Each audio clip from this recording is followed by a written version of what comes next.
The entire plane went quiet. Passengers who had been chatting, flipping through magazines, or scrolling through their phones all stopped. Flight attendants paused in the aisles. Even the pilot's voice over the intercom stuttered for a second. Eyes turned toward the front of the cabin as they watched a tall woman with fierce confidence and kind eyes stand up from her plush first-class seat. "Sir," she said gently, turning to a gray-haired man with a neatly pressed Marine Corps jacket and a small American flag pin on his collar. "Please take my seat. It's yours now." The man blinked in confusion. "Ma'am." Jasmine Crockett nodded with a smile. "You heard me right." A gasp rippled through the cabin. And that's when it happened. Right as the veteran slowly stood to accept her offer, a folded note slipped from the pocket of Jasmine's coat, landing at the feet of a curious child. The child bent down and picked it up, unfolding it with wide eyes. She began to read aloud before her mother could stop her. "Operation Cloverleaf. Classified. Surveillance confirmed." "What?" A man in business attire yelled. "Did she say classified?" Another passenger whispered. The entire plane froze, caught between offer of kindness and panic over what the secret note meant. But before we get to what was in that mysterious letter and how it would change the course of the flight forever, let's go back to where it all began. It wasn't supposed to be an extraordinary day. In fact, Jasmine had boarded that flight just like anyone else, with a purpose, a plan, and no intention of standing out. It all started early that morning in Washington, D.C. The sky was still dark, the streets quiet except for the occasional honk or hum of a street cleaner. Jasmine Crockett zipped her leather suitcase shut and sighed. She wasn't just catching any flight. She was heading to a closed-door meeting in San Francisco, a meeting no one was supposed to know about. Dressed in a sleek blue pantsuit, she grabbed her bag and stepped out into the hallway of her apartment. She didn't take limos or big security teams unless necessary. Today, she wanted to be invisible. But there's something about being who you are. Some people just shine without trying. She got to Reagan National Airport just before 6 a.m., walking past the coffee stands and the sleepy travelers still trying to wake up. Jasmine noticed every little thing. The elderly couple holding hands by gate 12, the little girl clutching a teddy bear that had seen better days, and the airport janitor who smiled at everyone but got no smiles back. Her gate wasn't crowded yet. The flight to San Francisco would take off in about an hour, and Jasmine had her seat booked in 1A window seat. First class, quiet. She liked it that way. She had work to do. After all, she needed to review a document titled Project Cloverleaf, and she needed to do it in peace. That's when she saw him, sitting by himself near gate 14, eyes focused on the departure board. He wasn't loud. He wasn't asking for anything. Just waiting. But something about him caught Jasmine's attention. Maybe it was the way he sat, back straight like he was still in formation, or the way his hands were folded, calm but ready. His coat said it all. U.S. Marine Corps, retired. Jasmine watched as people walked by him, without a second glance. No one offered a seat, a nod, or a thank you. The man, probably in his late 70s, carried the kind of silence that held stories. She didn't say anything to him. Not yet. When boarding began, Jasmine joined the line with the other first-class passengers. She heard murmurs and complaints from folks behind her. Why do we still board from the front? Slows everything down. I just want to get there already. She stepped onto the plane, placed her briefcase carefully in the overhead bin, and slid into seat 1A. She opened her folder and glanced at the paper inside. Just one word was highlighted. Confidential. She sighed, thinking of the day ahead. The flight filled up quickly, every row from the front to the back. The Marine boarded late. Jasmine saw him enter, looking confused as he checked his boarding pass. He glanced at his seat number, 42B, and started the slow walk down the aisle. His left leg seemed stiff. He limped slightly, carrying a bag that looked far too heavy for one shoulder. People stared. Some whispered. No one moved. Except her. She stood up suddenly. That's where we began. She approached him and offered her seat, shocking everyone. The kindness of her gesture left people stunned. But what truly made jaws drop was a note that slipped from her coat as she stepped into the economy cabin. Now the question burned in every mind on board. Who exactly was Jasmine Crockett? And what in the world was Operation Cloverleaf? Earlier that week, Jasmine had received a call from someone she hadn't spoken to in years, a woman named Valerie Timmons, a journalist who had gone missing after investigating a military cover-up. Valerie's voice had trembled as she spoke. "They're watching the skies, Jasmine. You need to see this." Valerie had emailed Jasmine encrypted files and begged her to deliver them in person to a contact in San Francisco. Jasmine agreed, not realizing how close she'd be to danger, or how that very flight would become the center of something far bigger than herself. Back on the plane, Jasmine sat quietly in the back. The seat was cramped. She was surrounded by chatty teens and a man with too much cologne. She didn't care. Her eyes were fixed on Marine now sitting in her seat, his fingers brushing the armrest like he wasn't sure he deserved it. The little girl who found the note looked around nervously as her mother snatched it from her hands. But it was too late. Several passengers had heard the words. Whispers spread like wildfire. Is she military? CIA? Did you see that fold in her hand when she boarded? The pilot had been notified of the strange commotion. A flight attendant made her way toward Jasmine. Her voice was low and polite, but her eyes said she had questions. "Ma'am, would you mind coming with me for a moment?" Jasmine smiled and nodded, gathering her things. Passengers leaned into the aisles as she stood up. Everyone was watching her now, not just because she'd given up a luxury seat, but because something about her felt dangerous. But as she reached the front of the plane with the attendant, ready to explain herself, a loud beep, beep, beep echoed from the cockpit. The plane jolted slightly. Lights flickered. A baby started crying. Then came the pilot's voice, calm but urgent. "Ladies and gentlemen, we just received an unexpected security notice. We ask that everyone remain seated as we assess the situation." The plane began to descend sharply. Jasmine turned, locking eyes with a veteran in 1A. And then the emergency light snapped on. An oxygen mask dropped 2 rows back. A scream rang out. Jasmine lunged into action. But that's where we pause. Because what happened next would change not just a flight, but the lives of every soul on board, and a few far beyond clouds. The oxygen masks dropped like startled birds falling from a stormy sky. A scream tore through the cabin, followed by another. The plane tilted sharply. And for a few terrifying seconds, it felt like gravity forgot how to work. Bags tumbled from overhead bins. A tray of coffee spilled into a businessman's lap, making him yelp in pain. Children cried. Adults gasped. And somewhere in the chaos, someone began praying out loud. Jasmine Crockett didn't scream. She didn't freeze. Instead, she stood tall, her legs steady despite the turbulence, and grabbed the intercom phone near the galley. "This is Representative Jasmine Crockett," she said into the receiver. "I'm a member of Congress. I need to speak to the captain immediately." The flight attendant beside her stared, blinking in shock. "You're what?" Jasmine didn't have time to explain. The flight had entered an emergency descent, and she knew this was a routine. You don't drop thousands of feet this fast unless something is very wrong. Just then, the cockpit door cracked open, and the co-pilot stepped out, white-knuckled and pale. "We've received a credible threat," he said, speaking directly to her. "We don't know who it's directed at." But the note the little girl read, the words matched a watch list keyword string. Homeland Security flagged at the moment the phrase hit a live audio feed. Jasmine's heart dropped into her stomach. "Operation Cloverleaf," she muttered. The co-pilot nodded grimly. "We need to know what it is. Right now."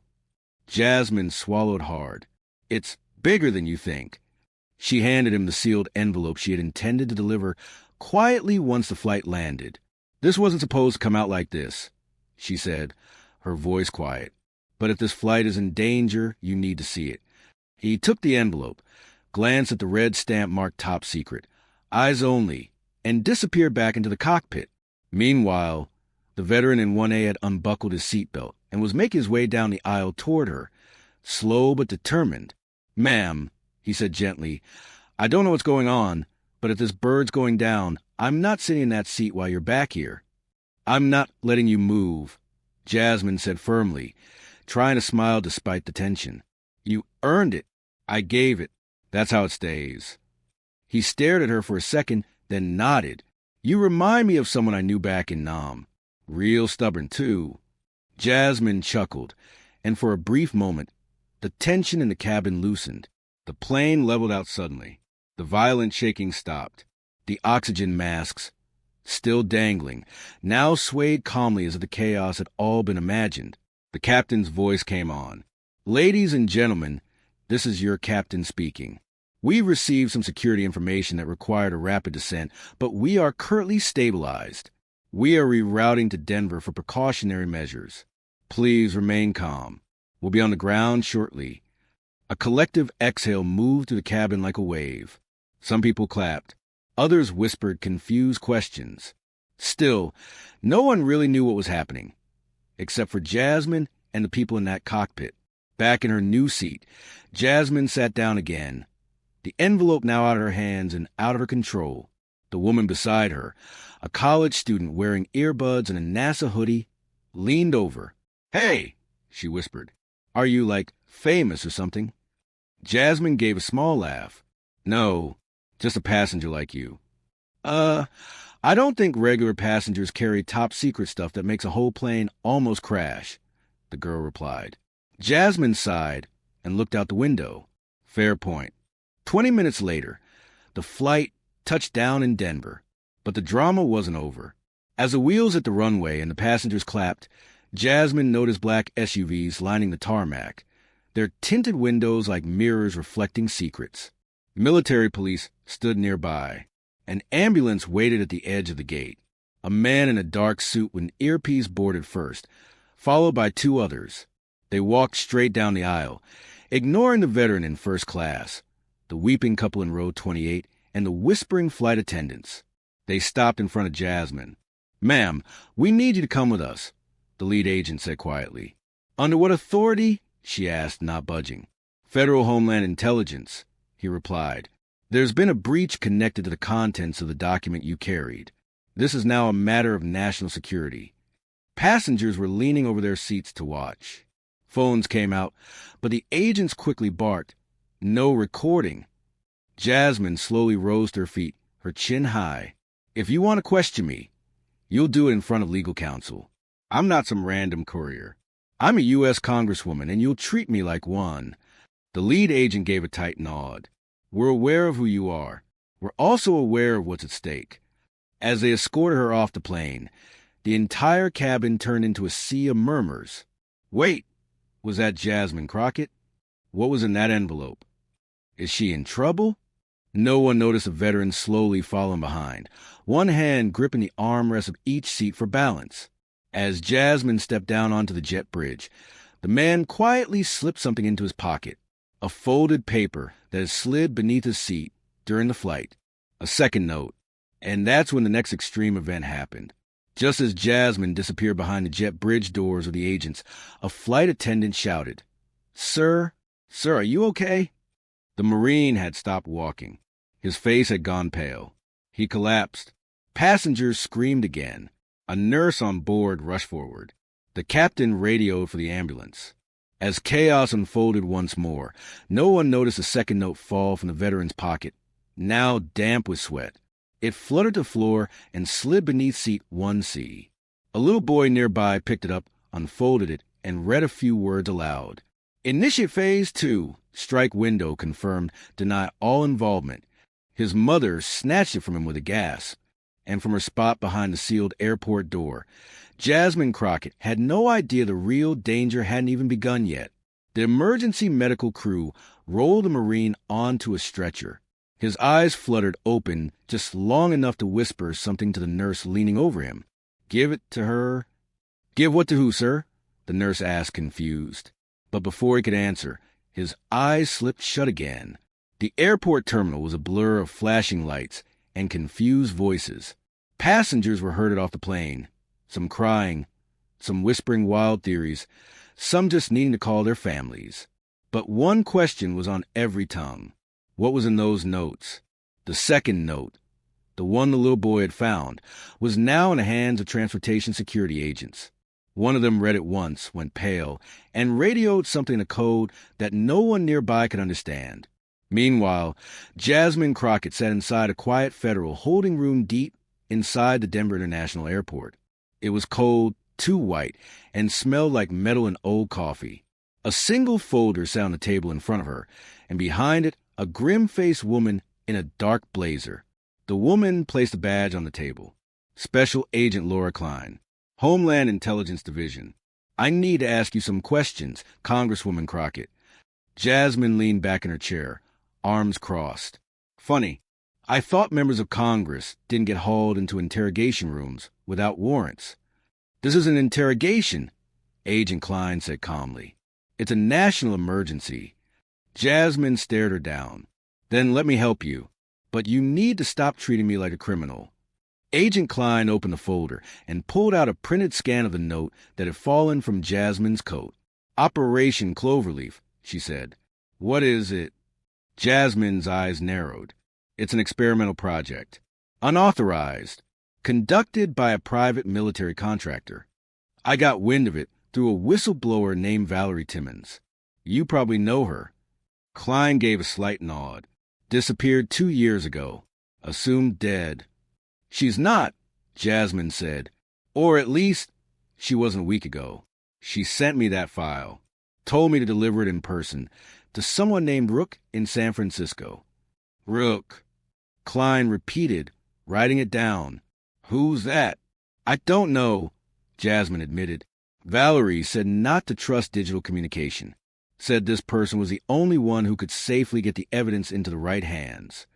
Klein frowned. And what kind of evidence are we talking about? Jasmine leaned forward now, voice low. Something about biosurveillance drones.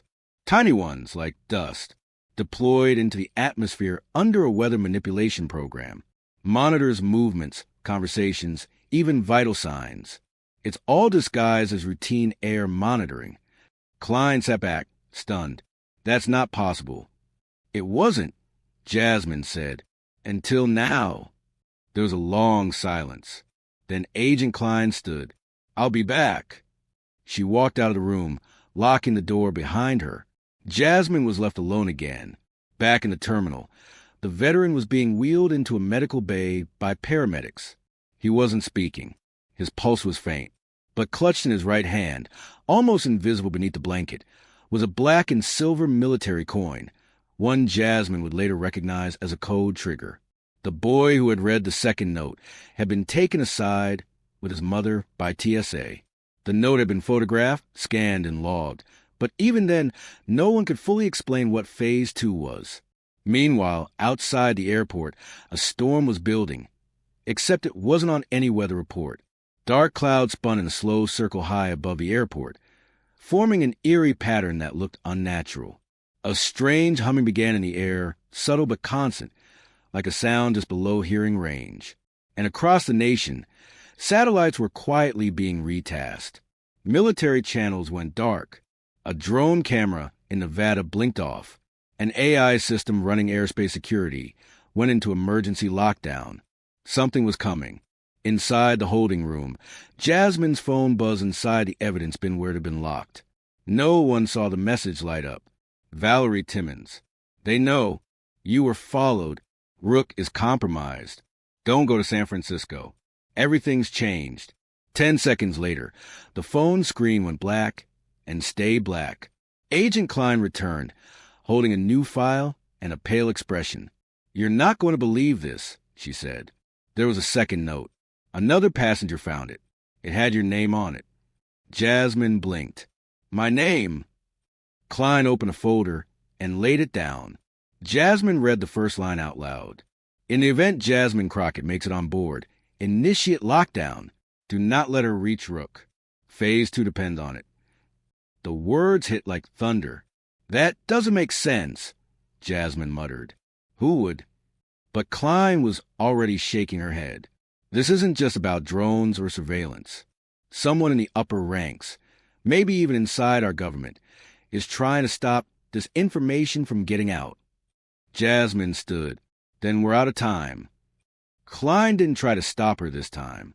She reached into a side drawer and pulled out a new badge, temporary federal clearance, and handed it to Jasmine. "You've got a window," she said.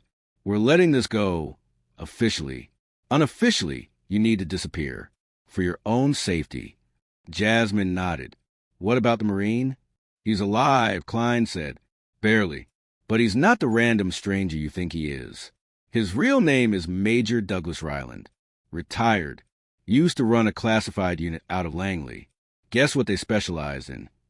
"Covert tech warfare," Jasmine guessed. Klein nodded. "Looks like he knew exactly who you were before he boarded. This wasn't an accident." Jasmine clenched her jaw. "Then we need to talk to him." "You can't," Klein said. "Someone already tried to finish the job in the ambulance. He's in protective custody now. And if what you're saying is true, someone in this airport is still watching you." Jasmine's eyes darted to the security camera in the top corner of the room. Then the power went out. Total darkness. The backup lights flickered on 2 seconds later, just long enough to reveal that someone else had entered the hallway outside. A man in a gray hood, carrying a hard case and walking like he knew exactly where to go. Klein drew her weapon. "Stay behind me." But Jasmine had already grabbed the folder and tucked it under her arm. She knew what was coming. The man stepped into view, paused, and locked eyes with her. Then he dropped the case to the floor. There was a beep, a click, a hiss of air, and with a loud pop, a cloud of fine gray mist sprayed out into the hallway, moving unnaturally fast, like it was alive. Jasmine's heart skipped. "It's the drones," she whispered. Phase 2 has started. The mist poured into the hallway like smoke with a mind of its own.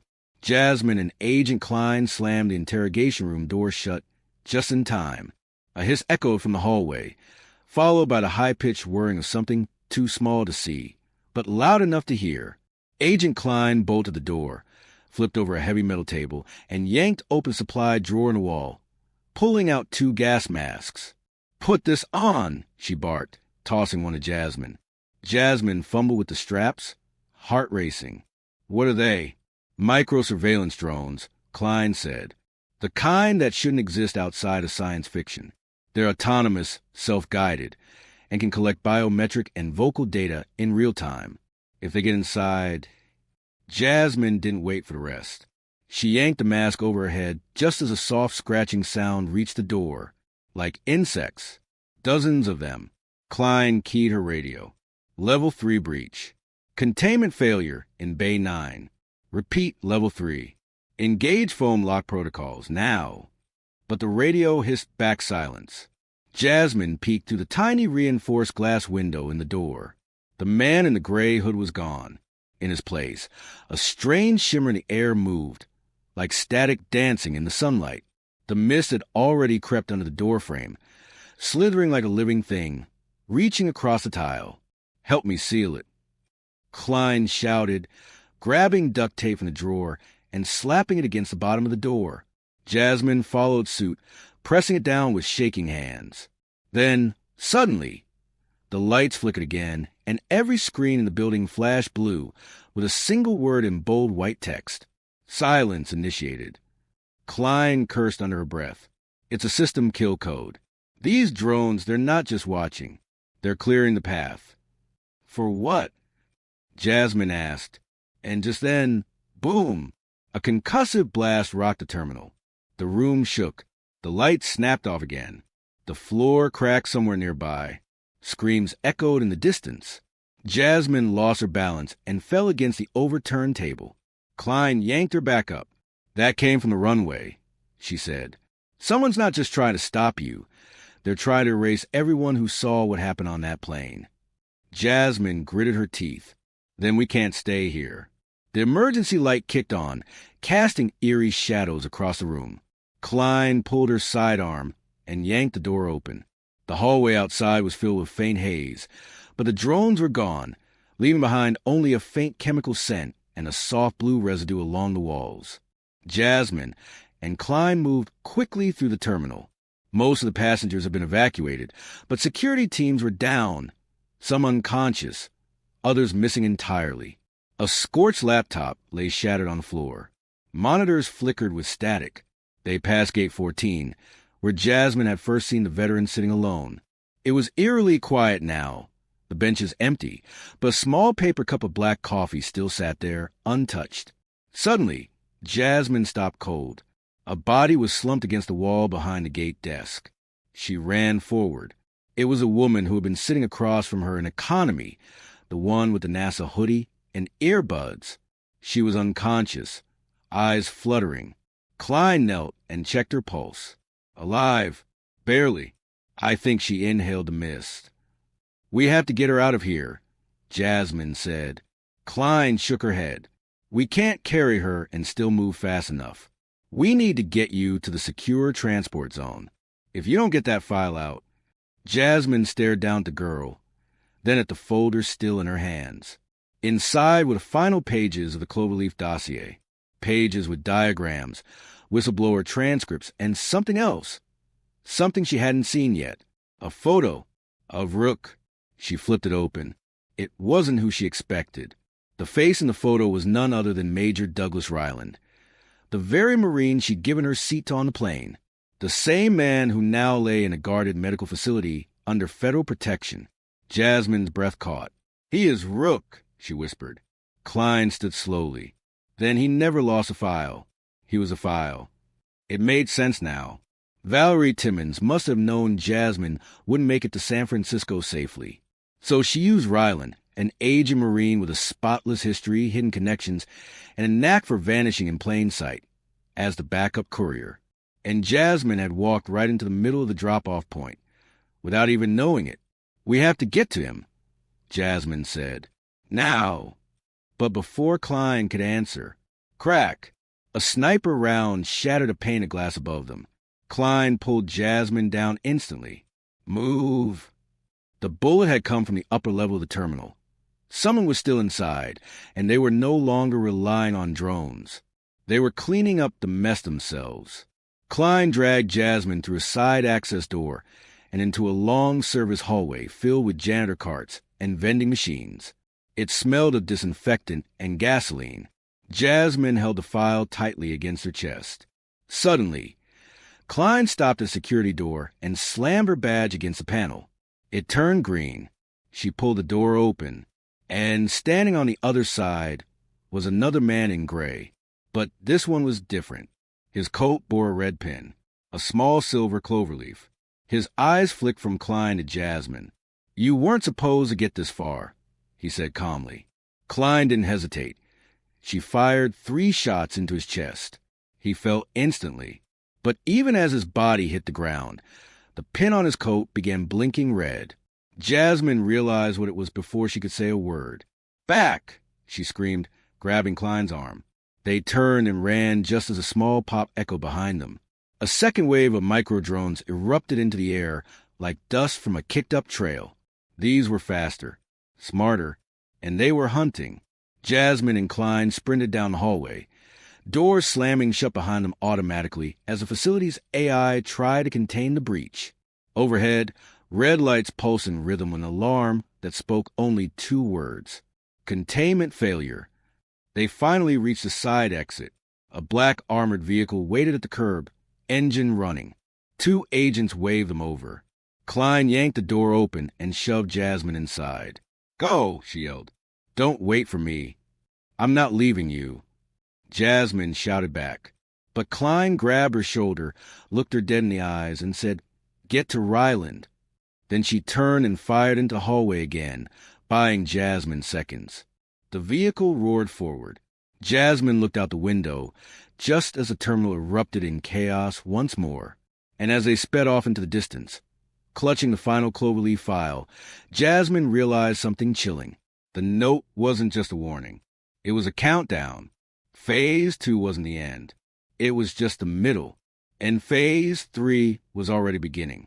The black armored vehicle sped down the service road behind Denver International Airport, its tires screeching on the wet pavement. Jasmine clutched the file tightly, her pulse racing. Outside, the storm cloud still spiraled unnaturally above the city, casting a strange green hue across the skyline. Static buzzed faintly in the air, like electricity clinging to the atmosphere itself. The driver, a young federal agent whose name tag simply read Mills, glanced at her through the rearview mirror. "You all right back there?" "No," Jasmine answered honestly, still catching her breath. "Where's Ryland? Where are you taking me?"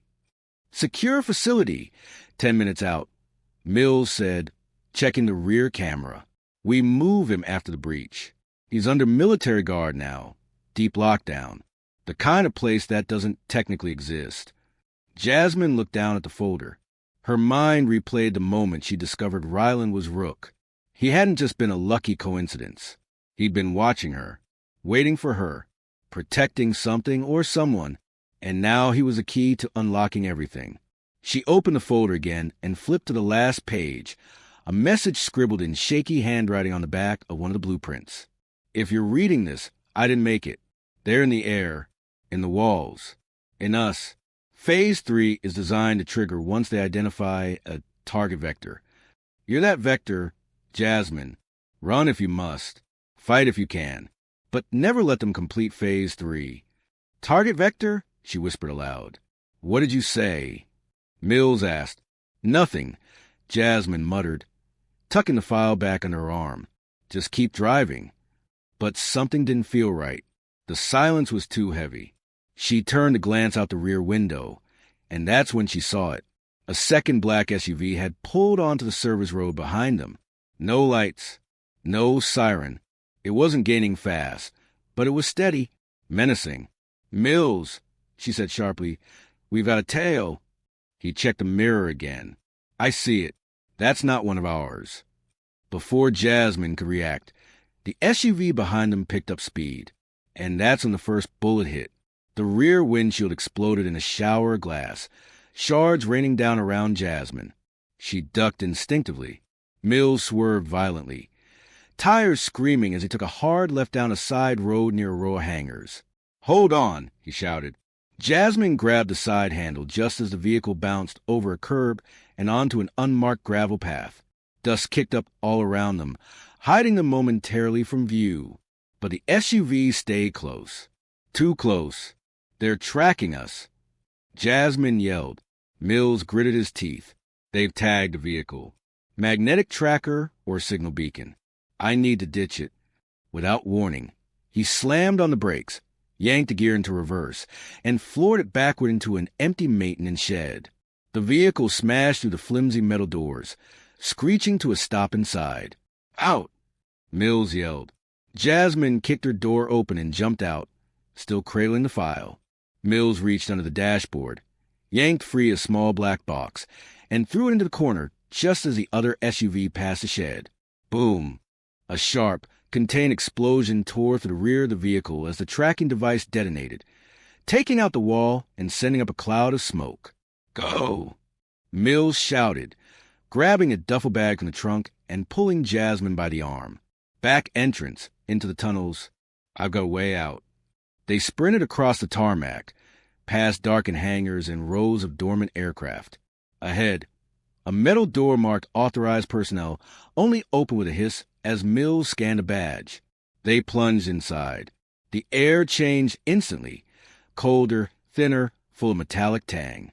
Underground, beneath the airport, Jasmine had heard rumors about the secret tunnels under Denver International, whispers from conspiracy theorists and aviation nerds.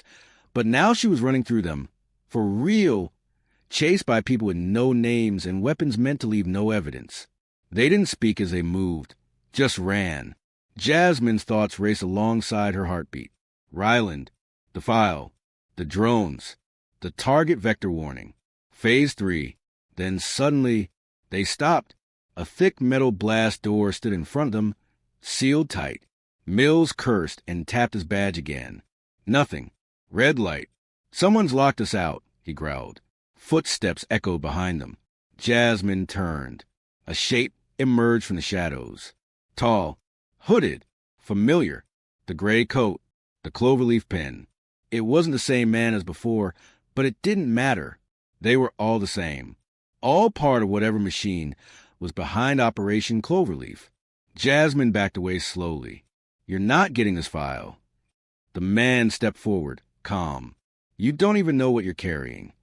"I know enough," she said. "You're afraid of it getting out." He tilted his head slightly, like a curious animal. Not afraid. Prepared. Do you have any idea what would happen if the world learned what we built? The panic? The collapse? You think exposing this would save people? It would break them. I don't care, Jasmine said. They deserve the truth. The man sighed, almost disappointed. Then he pressed something on his wrist. A soften began to rise in the air around them. It grew louder, higher. Jasmine clutched her ears. It felt like it was inside her skull.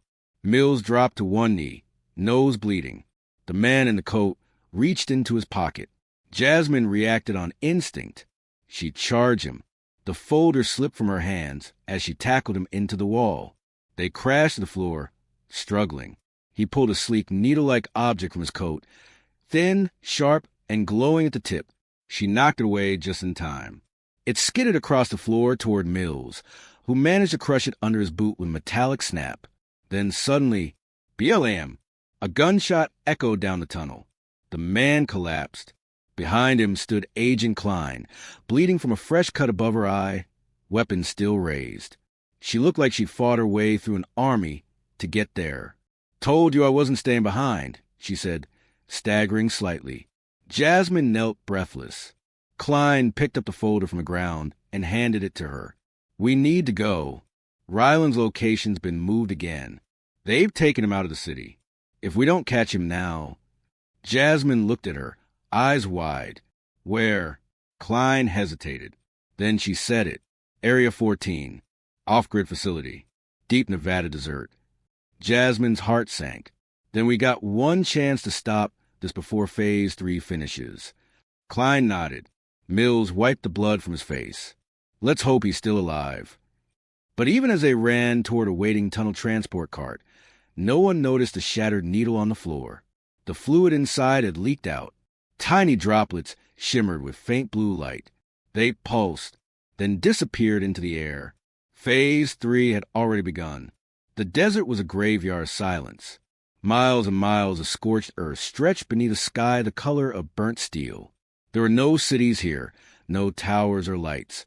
Only sand, wind, and shadows that moved when no one was watching. This was Nevada's forbidden zone. The kind of place no map ever marks. Jasmine Crockett stood at the edge of a rusted fence, her face dusted with grit, her eyes fixed on the mountains in the distance. Beyond them, hidden beneath the dirt and rock, lay Area 14, a facility so secret even most military databases returned access denied when queried. He's in there, she asked, voice low. Agent Klein checked her scope and nodded. Confirmed. Ryland's alive. The Cloverleaf unit moved him here less than 4 hours ago. They know we're coming. Jasmine exhaled slowly. Then we don't go around. We go through, Mills said grimly, checking his weapon. They had ditched their transport 2 miles back, hiking the last leg on foot. Anything mechanical could be tracked. The drones had eyes now, eyes that rode the wind, hiding in clouds and settling like dust on unsuspecting skin. And worst of all, they were adapting. It had been 2 days since the incident at Denver. 2 days since Jasmine had learned that she was the target vector. The meaning had haunted her since. The phrase had appeared again in the decoded documents they recovered from Ryland's folder, a plan buried deep in the final pages of Operation Cloverleaf. Phase 3 objective. Assimilation protocol via target vector. Activate neural absorption through atmospheric dispersal. Host required for signal ignition.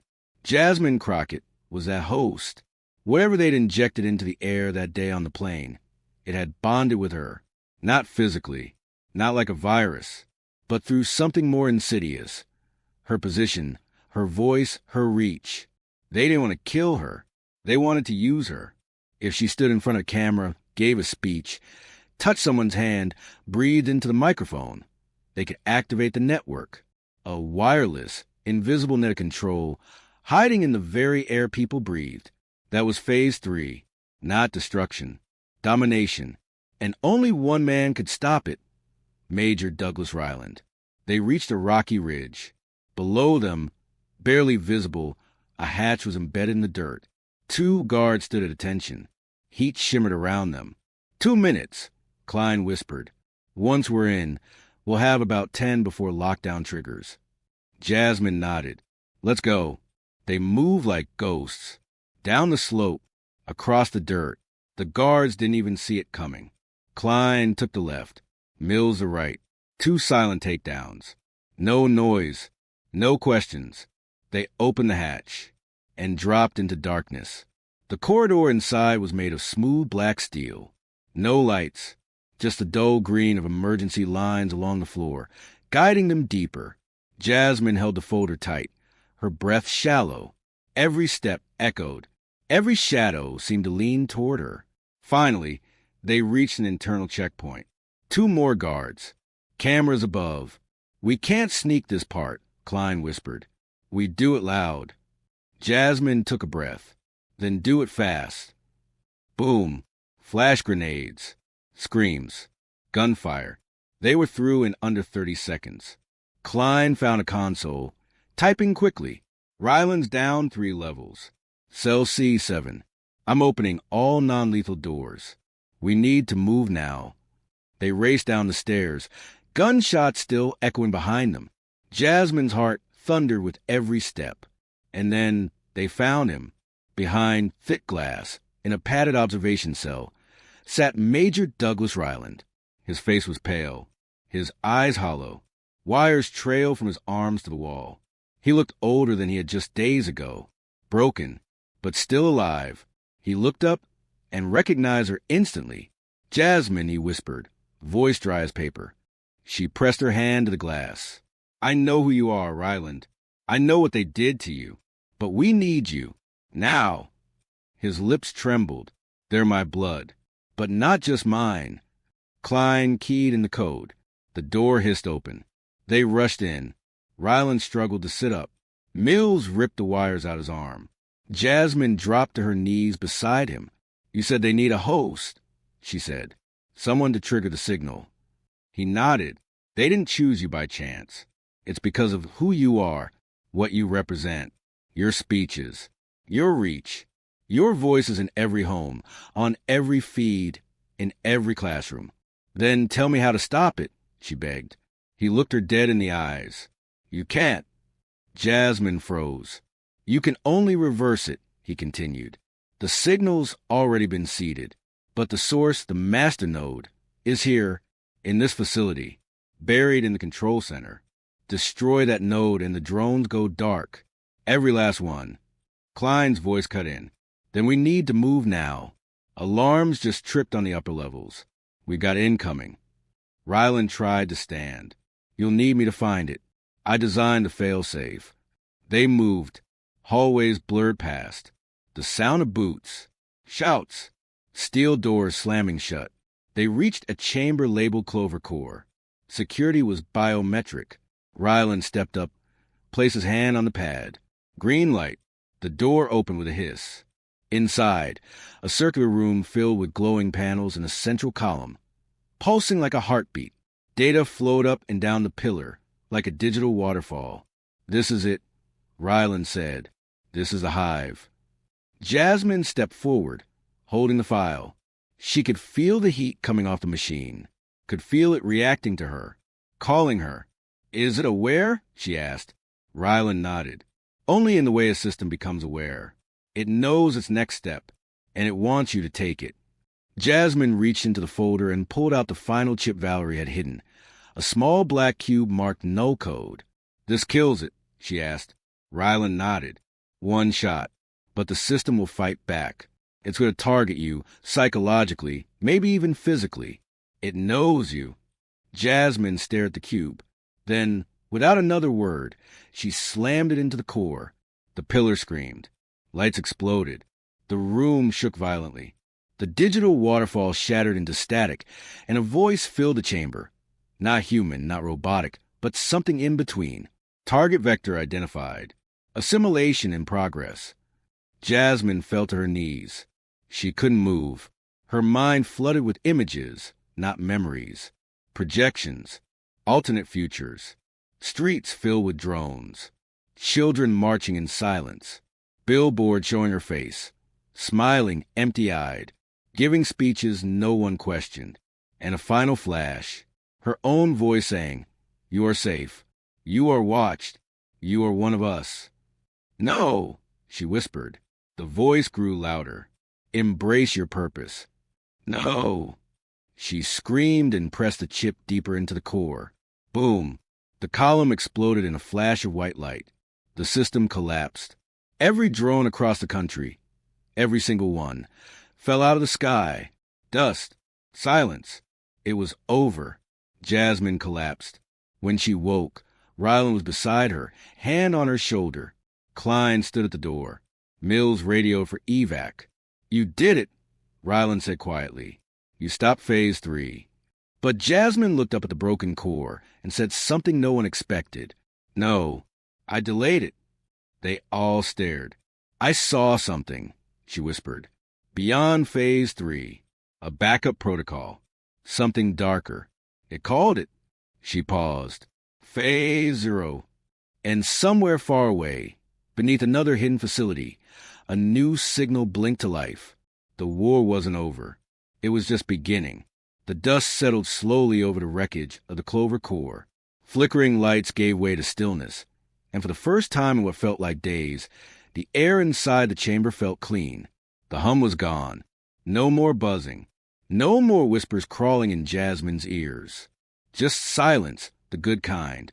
The kind that feels like peace. Klein leaned against the wall, her weapon lowered, her eyes scanning Jasmine's face. "You with us?" Jasmine nodded weakly, wiping the sweat from her brow. "Yeah, I'm here."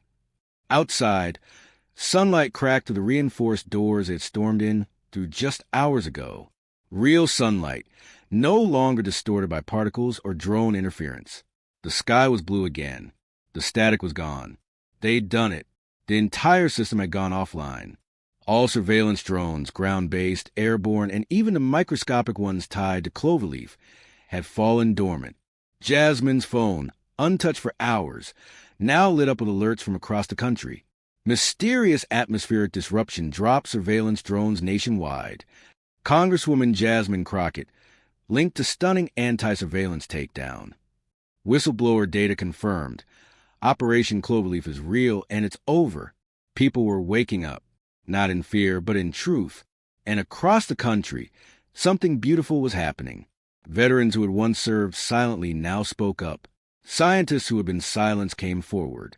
Citizens who had felt helpless were marching the streets, not in protest, but in celebration. For the first time in years, freedom felt real. They emerged from the facility battered and bruised, but standing tall. A military chopper awaited them on a ridge, blades slicing the wind gently. As the sun began to set behind the desert horizon, it painted the sky in warm pinks and oranges. A world reborn. Rylan sat beside Jasmine as they flew toward the coast. He looked at her with the proud eyes of a man who had waited a long time to pass the torch. "You're the kind of leader this country didn't know it needed," he said. She looked at him and smiled. "And you're the kind of hero who never needed a spotlight." Klein and Mills sat across from them, watching the sun fade, the tension finally melting from their shoulders. "What now?" Mills asked. Jasmine looked out the window. "Now we rebuild. Now we tell the truth. And we make sure something like Cloverleaf never happens again." She paused, then added with a smile, "And maybe I get a little rest. Take a walk without looking over my shoulder." Rylan laughed. "You've earned it." The chopper soared above quiet mountains. Cities glimmered far below like constellations come to life. Somewhere, a little girl who had read a secret note now dreamed peacefully. A mother held her child tighter at bedtime, knowing tomorrow would be safer. And a first-class seat, once traded in silence, had set off a chain of events that changed the world. It began with a simple act of kindness. It ended with the world rediscovering its voice. As Jasmine leaned back and closed her eyes, letting the wind wash over her, she whispered to herself, "Let the truth fly free." And for the first time in a long time, it did. The end.